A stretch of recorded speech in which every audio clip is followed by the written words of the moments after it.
할렐루야 샬롬하고 인사하십니다. 할렐루야 샬롬 샬롬 샬롬 샬롬. 하나님 사랑합니다. 여러분 주 안에서 사랑합니다. 네, 12장 말씀이죠. 당신이 그 사람이라 라는 제목으로 1절부터 15절 말씀 가지고 함께 은혜를 나눕니다.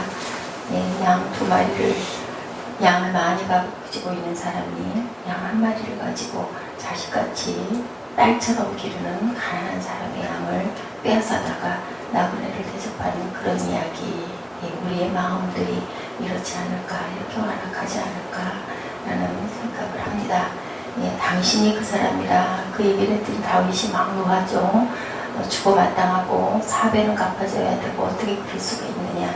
우리들이 그래요. 그렇게 얘기를 할 때는 어떻게 그럴 수가 있어, 정말 나쁘다라고 얘기를 하면서 본인은 또한 그렇게 그 죄를 저지르고 사는, 죄 속에 사는 저희들입니다. 하나님이 말씀하시죠. 업신여기고 야훼의 말을, 그 율례를 정해줬는데 살인죄를 범하고 간음죄를 범했으니 네가 어떻게 나를 그렇게 업신이 여기느냐. 내가 너에게 그 많은 것을 주고 사울의 손에서 구원해주고 내가 가지고 있는 것들로 다 너에게 집도 주고 아내도 주고 모든 것을 다 주었거늘 네가 어떻게 그럴 수가 있느냐. 하나님의 그 율례를 어기고 하나님 보시기에 악한 것들을 하면 하나님께서는 분명히 이렇게 징계를, 너는 감춰져서 숨어서 있지만 나는 백주에 너를 이렇게 다 드러내리라라는 그런 말씀을 아주 엄하게 하시죠. 그렇지만 너를 죽이지는 않을 거고 내 아이가 정녕 죽으리라 나단이 이렇게 예언을 합니다. 나단이 자기 집으로 돌아가죠. 우리 아이 처가 다윗에게 낳은 아이를 야훼께서 치심에 심히 앓는지라. 아무리 하나님께 기도했지만 들어주시지 않죠. 암에 걸리고 또한 감기에 걸리고 아픈 질병이 있을 때는 우리가 아파서 손끝에 가시만 박혀도 정말 따갑고 아픕니다. 조그만 몸만 힘한 눈에 들어가도 견딜 수가 없이 아주 불편한데 불구하고 이렇게 죄가 저희 안에 들어오면 아픈 줄을 모르고 그것을 또 아주 열심히 합리화를 합니다. 이렇게 감각이 없어지죠. 수많은 사람들이 자신의 영혼이 파멸해가는 것도 모르고 죽는 사람들이 너무 많다. 어느 순간 어떻게 될지 우리는 정말 모르는데, 하루를 주셨는데 오늘 하루 동안에 어떠한 일들이 일어날지 계획은 가지고 있지만 그 걸음을 인도하시는 분은 하나님이신데, 그리고 우리 희노애락이 어디에서 얼마만큼 참 달라요. 보니까 똑같이 일어나는 아침인데도 물론 일어날 때 몸이 조금 더 피곤하다, 아니면 상큼하다, 잠을 너무 못 잤다, 너무 많이 잤다, 오늘은 어디를 가야 되고 무엇을 해야 되고 이런 생각은 갖고 있지만 똑같은 일상의 반복 속에서도 우리 아픈 거, 힘든 거, 슬픈 거, 또 노여운 거, 이런 사건들은 정말 다르게 일어나고 그 양도 우리가 그것을 측량할 수가 없습니다. 죄의 심각성, 당신이 그 사람이라 우리에게 하시는 그 말씀, 하나님 주신 말씀이죠. 죄는 하나님과의 관계를 차단해요. 우리가 죄를 지게 되면 기도에도 응답도 없고 기도에도 감동도 없고 그죠? 죽은 모습이 됩니다.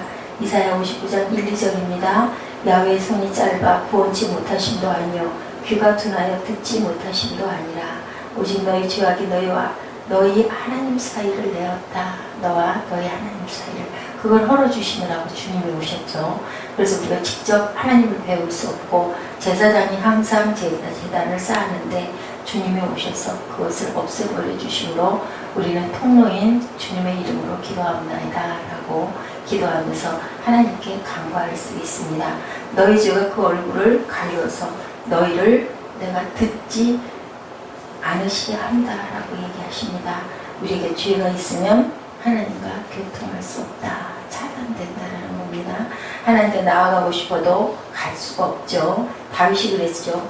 바세바를 범하기 전에는 새벽을 깨우기도 하고 직접 예물을 가지고 성전을 찾기도 했는데 늦은 저녁 시간에 일어나서 슬렁슬렁 거닐다가 그만 눈에 들어오는 유혹을 떨치지 못하는 그 사건을 약해지는 거예요. 죄에 약해지는 거죠. 우리가 열심히 무장하고 기도하고 예배하고 새벽을 깨우고 이렇게 되면 그나마 열심히 기도하면서 또한 일어날 일들에 대한 것들, 무슨 일이 일어날지 알 수 없지만 말씀 속에서 우리가 전신갑주를 입고 무장할 수가 있고 성령께 간구할 수 있고 성령님 도와주시옵소서 할 수 있는데 우리 일상 속에서 과연 얼마나 우리가 기도하는 마음을 시간은 그만두고라도 마음을 가지고 있는지 한번 깊이 생각해 봐야 할 줄 있습니다. 우리아를 죽였지만 감각이 없었어요. 죄인처럼 그죠? 장수 하나 죽이는 거 죽일 수 있지. 그냥 칼은 누구든지 죽일 수 있다라고 이렇게 한면에서 얘기를 하죠. 또한 죄는 질서를 깨뜨려 버리는데 질서가 깨졌죠. 창세기 3장 24절 이같이 하나님의 그 사람을 쫓아내시고 에덴 동산 동산에 그룹들과 두른 화염경을 두어 생명나무의 길을 지키게 하시니라. 선악과는 하나님과 나와의 질서를 상징하는데 질서에 대해서 생각을 해봤습니다. 가정은 가정의 질서가 있고 사회는 사회의 질서가 있고 아까 그또 북한 탈북한 여성 얘기를 들어보니 어머니가 그걸 아마 탈북을 하시도록 딸이 먼저 와서 어머니를 모셔온 것 같아요. 대단한 일을 했죠. 어머니가 너무너무 좋아하시면서 사회주의는 여기가 사회주의다라고 얘기했다고 그래요. 내가 열심히 번만큼 쓸 수 있고 살 수 있고 그리고 모을 수 있고 이게 바로 사회주의지. 북한은 말로만 그렇지 그게 무슨 사회주의냐 하더니 그 대담한 사회자가 인민공화국이라고 하는 것처럼 백성이 국민이 주인이라고 하는 그 말만인 게 국민이 주인이 될 수 있는 민주공화국이 바로 여기입니다 라고 말을 바꿔서 설명을 그렇지만 그 어머니의 마음은 알 것 같다. 너무 기뻐하신다고 이렇게 자유롭고 내가 하고 싶은 것을 선택하여 할 수 있는 곳 천국이라는 이야기를 그 여성이 하더라고요. 질서가 있어요. 어느 나라나 그 나라에 헌법이 있고 질서가 있고 또한 우리가 영적으로 육적으로 본다면 질서가 깨지면 어떻게 해요? 기울어지고 절뚝발이가 되죠. 우리 몸을 다치면 하나님께서 주신 몸인데 세상에서 살아갈 때 그 도가 있죠. 그 도를 따라서 우리가 잘 살아야 되는데 또한 규칙을 잘 지켜야 되는데 못 지키다 보면 몸도 잘 돌봐야 되는데 그것이 너무 과로하거나 무리해서 깨지게 되면 결국은 어떻게 돼요? 무너지게 되고 무너지게 되면 그것을 극복하려면 아주 엄청난 고통을 받죠. 그래서 팔이 잘려지고 다리가 없는 사람들 얼마나 고통스럽겠어요. 어느 날 갑자기 눈이 안 보였던 어떤 권사님이 그 극동방송에 나와서 말씀을 하시더라고요. 눈이 어느 날 새벽기도를 가려고 하는데 왜 가로등이 안 켜졌어? 그나마 옆에 누가 동료가 계셨더라고요.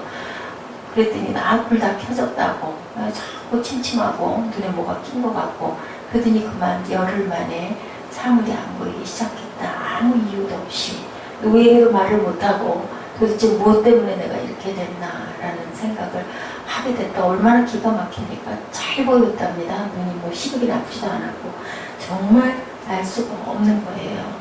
그렇기 때문에 정말 우리는 그 질서와 규칙을 잘 지키고 살아야 되고 영적인 부분도 또한 우리가 절뚝발이가 되지 않도록 하나님이 주신 율례와 하나님의 그 말씀을 우리가 깊이 묵상하면서 항상 영양을 골고루 공부를 하면서 생수의 강에 잠길 수 있도록 우리가 항상 충만케 그래서 충만 성령 충만해야 된다라고 얘기하죠.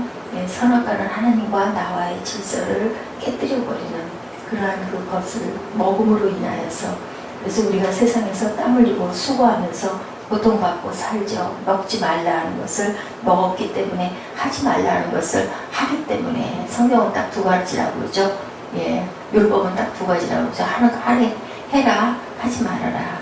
하나님과 같이 되려면 욕심 때문에 이것도 또한 욕심 때문에 깨졌어요. 선악과를 먹은 건 결과가 에덴 동산에서 쫓겨나고 땀 흘려야 식물을 먹고 또한 출산의 고통이 커지고 다윗은 한 가정을 이렇게 깨뜨려 버렸습니다.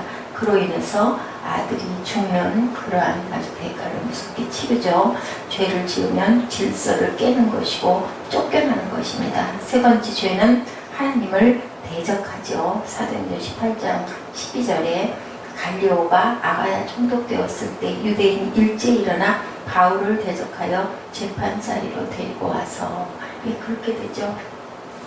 유대인들은 바울 사도를 죽이려고 했어요. 바울 사도가 하는 일이 하나님을 모독한다고, 그걸 모르니까, 예수님을 모르니까 하나님을 모독한다고 죽이려고 했고, 바울 사도도 그 은혜 받기 전에는, 다메섹에서 예수를 만나기 전에는 똑같은 일을 했었죠. 주님을 만나기 전까지는 대제사장의 고문을 받아가지고 그리스도인들을 잡아 죽이려고 했어요. 어떻게 그럴 수가 있는가? 네가 어떻게 하나님 아들이냐? 지금 같은 누군가가 나타나가지고 젊은 사람이 나타나가지고 무슨 기적을 조금 행하면서 내가 하나님의 아들이다, 내가 네 죄를 사해줬다라고 하면 우리가 참 믿기 어려울 것 같아요. 지금 그런 사람들도 있더라고요. 내가 하나님이다, 내가 성령님이다, 뭐 이렇게 하는 그런 이단들이 있던데 바로 주인의 모습이죠. 죄 안에 있으면 자신의 생각을 깨닫지 못합니다.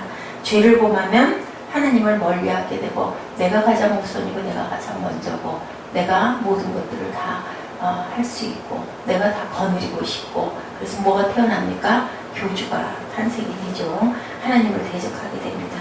다윗은 나단 선지자의 지적을 받고 곧바로 회개함으로 건짐을 받아요. 이 말씀이 우리에게 주시는 말씀입니다. 이렇게 잘못하고 지적을 받고 양심 안에서 성령이 말씀하시면 나단 선지자처럼 바로 회개할 줄 알아야 된다. 그래야 건짐을 받는다.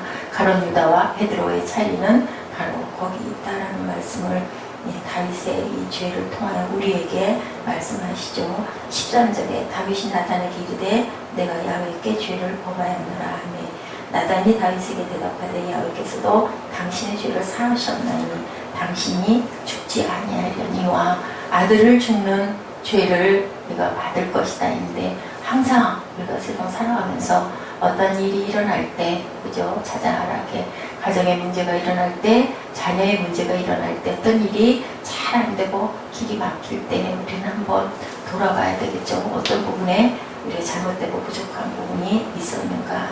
죄를 범하면 하나님과의 관계가 차단되고 질서가 깨지고 하나님을 대적하게 되지만 회개하면 용서하고 회복이 되는 역사, 살아나는 역사, 생명을 하나님께서 새롭게 주시는 역사가 있다라는 거 우리가 너무 잘 알면서도 잊고 살아갈 때가 그런 순간들이 너무 많습니다.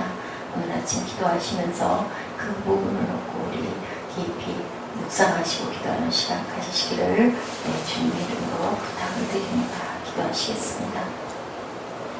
하나님 감사합니다. 당신이 그니라 라고 얘기했던 나단 선지자의 그 말, 주님 저에게 주시는 성령의 음성으로 듣고 오늘도 저희들 돌이켜 회복의 영을 주님 주시옵소서 하고 기도하는 아침 시간 되도록 또한 그렇게 시작하는 하루가 되도록 주님 저희들 지키시고 은총 나려 주시옵소서 감사드리옵고 예수 그리스도 이름으로 감사하며 기도드렸습니다. 아멘. 하늘에 계신 우리